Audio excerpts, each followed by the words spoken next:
Écoute-moi une seconde, j'ai besoin de te confier un truc qui m'a bouffé pendant des années et je sens que ça pourrait te parler aussi, vraiment.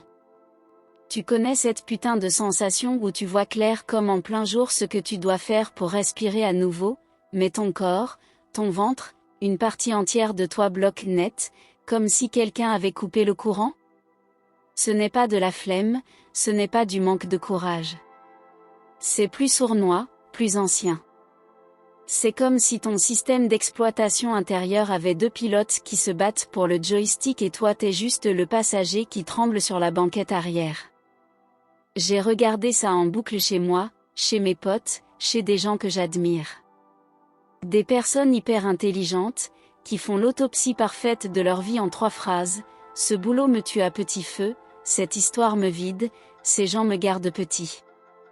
Ils listent les preuves, les schémas, les projections sur 10 ans, tout colle, tout hurle, dégage.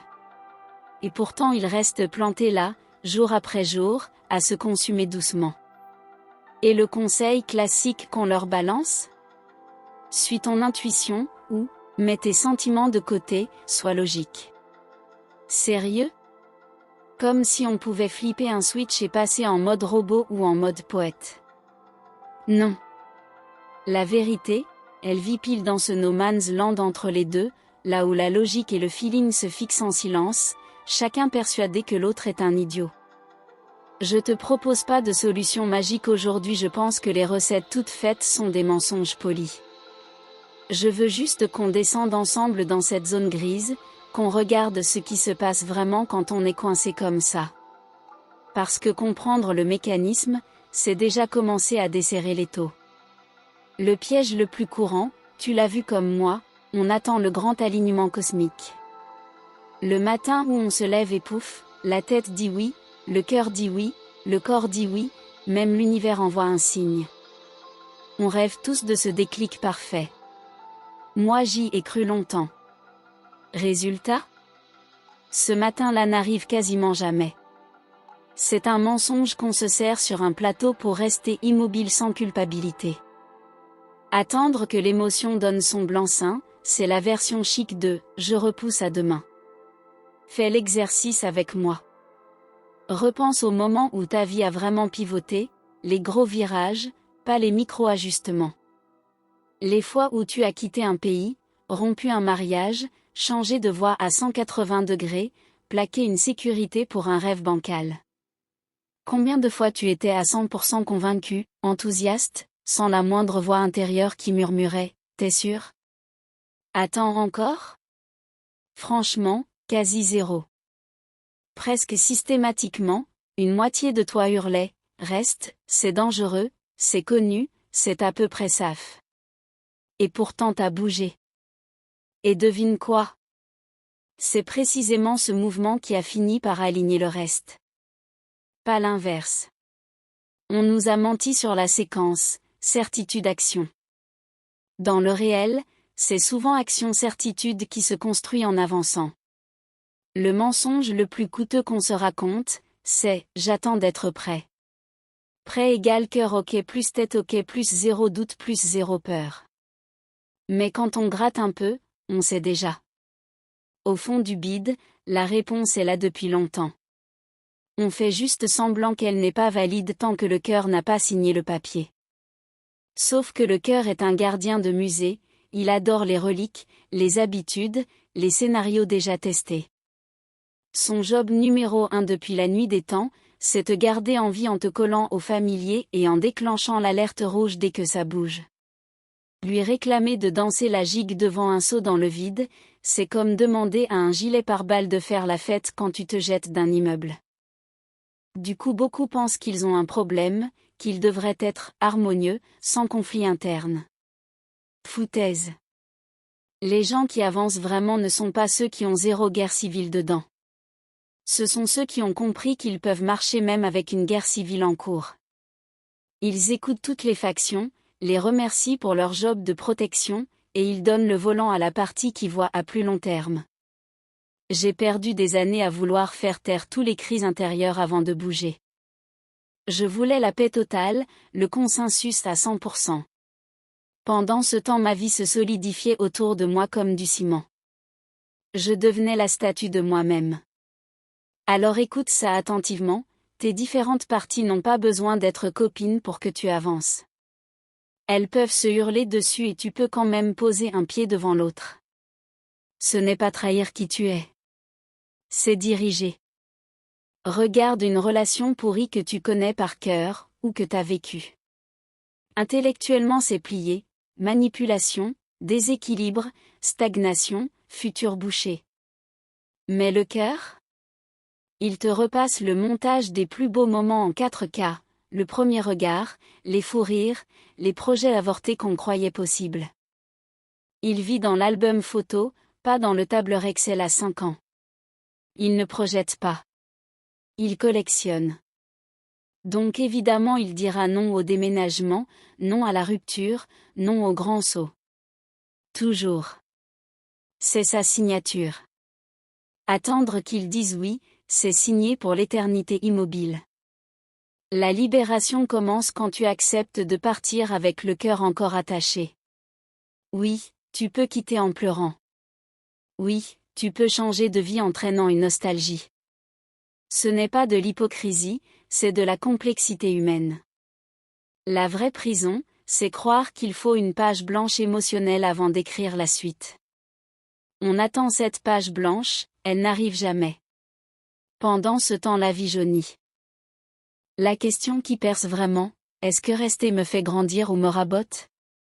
Parce qu'on peut être follement attaché à ce qui nous tue à petit feu. L'attachement mesure la familiarité, pas la qualité. Le cerveau adore le prévisible, même quand le prévisible est une prison dorée. Le neuf fait flipper parce qu'il n'a pas encore d'histoire, pas de carte, pas de mode d'emploi. Le cœur vote toujours pour l'ancien répertoire. Si tu attends son feu vert pour évoluer, tu votes pour rester fossilisé. Et pourtant, quand on force le premier pas malgré tout, c'est l'enfer au début. Vraiment. Culpabilité acide, tristesse qui prend à la gorge, corps en plomb, cerveau qui te bombarde de « tu fais une connerie monumentale ». Mais si tu tiens, millimètre après millimètre, un truc dingue se passe, le cœur finit par emboîter le pas. Pas parce qu'il est devenu raisonnable d'un coup. Parce qu'il n'a plus le choix. Tant que tu restes dans l'ancien décor, il peut rêver, espérer, recoller les morceaux en pensée. Dès que tu crées une vraie coupure physique et temporelle, l'illusion s'effrite. Il doit réapprendre à investir ailleurs. Le détachement ne précède pas l'action. Il suit l'action. Il naît du mouvement. Les premiers mètres sont atroces, tout souvenir devient carte postale idyllique, même les pires. L'absence cogne plus fort que la présence ne pesait. C'est normal. Il faut juste traverser, pas intellectualiser jusqu'à la mort, pas attendre que ça passe tout seul. Juste continuer à mettre un pied devant l'autre même quand tout en toi hurle « demi-tour ». Parce qu'après cette traversée, l'air change. Les obsessions s'espacent. Un matin tu te réveilles et le passé n'est plus la première pensée. Il devient chapitre, pas roman entier. Ceux qui végètent 10 ans dans le même piège ne sont pas ignorants. Ils sont souvent hyper conscients, hyper analytiques. Ils attendent juste que le feeling rattrape l'intelligence. Et ils crament leur vie dans cette salle d'attente infinie. Le cœur n'est pas fait pour être prêt au changement. Il est fait pour défendre le statu quo. La partie qui doit trancher, c'est celle qui projette, qui voit les décennies. Les émotions méritent d'être entendues, elles signalent perte, peur, attachement précieux. Mais elles ne doivent pas détenir le veto final. Sinon on reste piloté par la version de nous d'il y a 10 ans. Les grandes métamorphoses font mal parce qu'elles exigent une petite mort, mort d'une identité, d'un futur fantasmé, d'un confort. Changer de métier, quitter l'amour qui étouffe, s'éloigner d'une famille toxique, partir à l'autre bout du monde, c'est vital et déchirant en même temps. Le cœur négocie, pleure, propose 1000 demi-mesures. Il faut l'écouter avec douceur, le remercier d'avoir veillé sur toi, et passer outre quand même. Comme un parent qui dit non à l'enfant qui hurle pour un bonbon avant le dîner. Ce n'est pas de la dureté. C'est de l'amour à long terme. Presque tous ceux qui ont vraiment changé de vie te diront la même chose: si j'avais attendu d'être prêt, je serais encore là-bas. La préparation est un océan sans rivage. Il y aura toujours une bonne excuse pour attendre, encore un peu d'argent, encore un signe, encore une thérapie. À un moment il faut sauter dans le brouillard. Sans parachute visible. Sans certitude que tu ne vas pas te planter. C'est ça le vrai choix, assassiner toutes les autres versions possibles de ta vie pour n'en garder qu'une. Et vivre avec le fantôme de « et si j'étais resté ?» Le cœur est ce vide. Il veut des garanties. Les garanties arrivent après. Pas avant.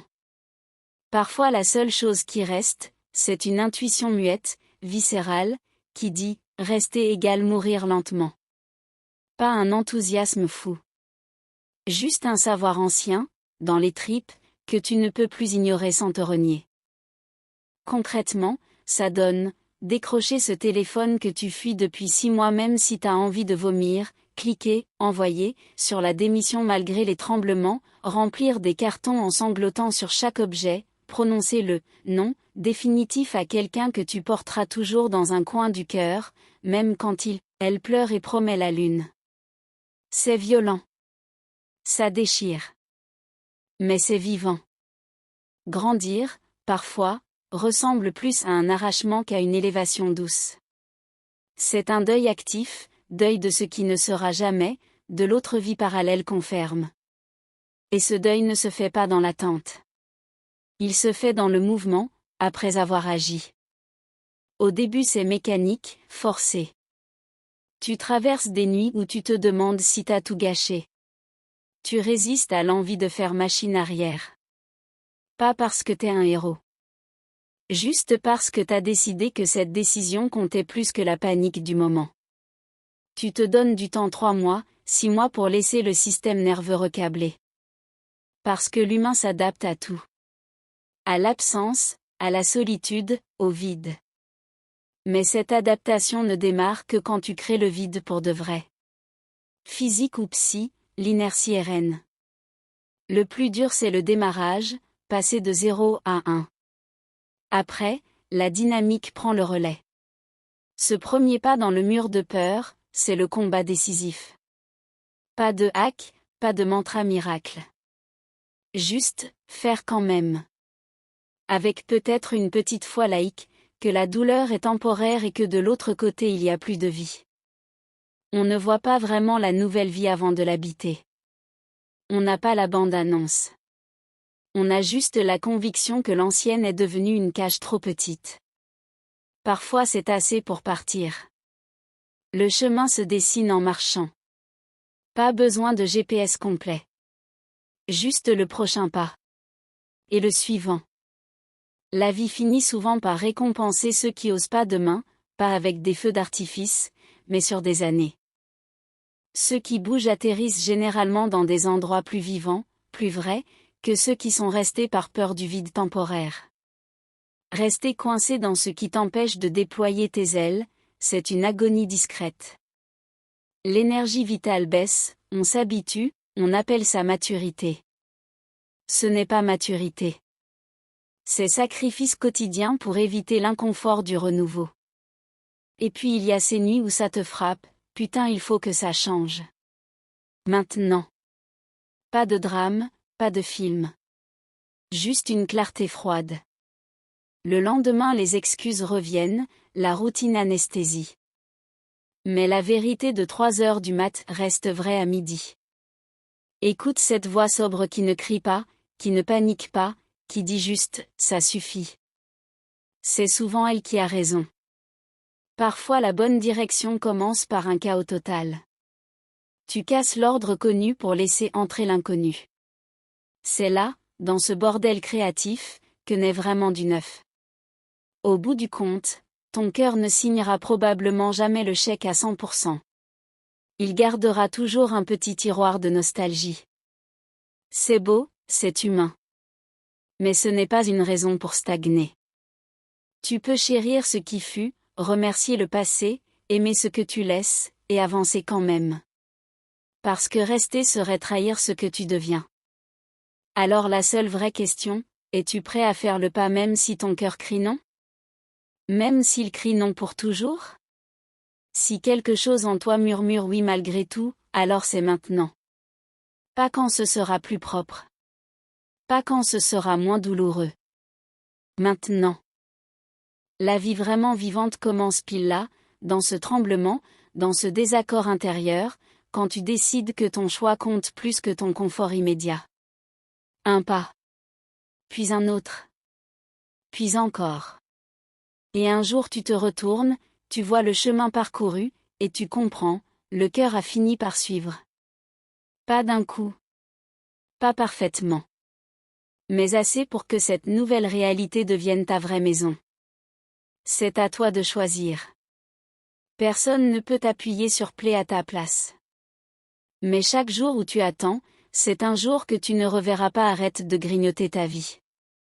Vis là. Avec le bordel, les doutes, les crises intérieures. Vis là quand même. Parce que dans 20 ou 40 ans, quand tu regarderas derrière, ce qui comptera ce ne sera ni la sécurité, ni l'harmonie parfaite, mais la réponse à cette question, est-ce que j'ai osé être l'auteur de ma propre histoire? Et ça se gagne un pas à la fois. Même surtout quand ton cœur dit non.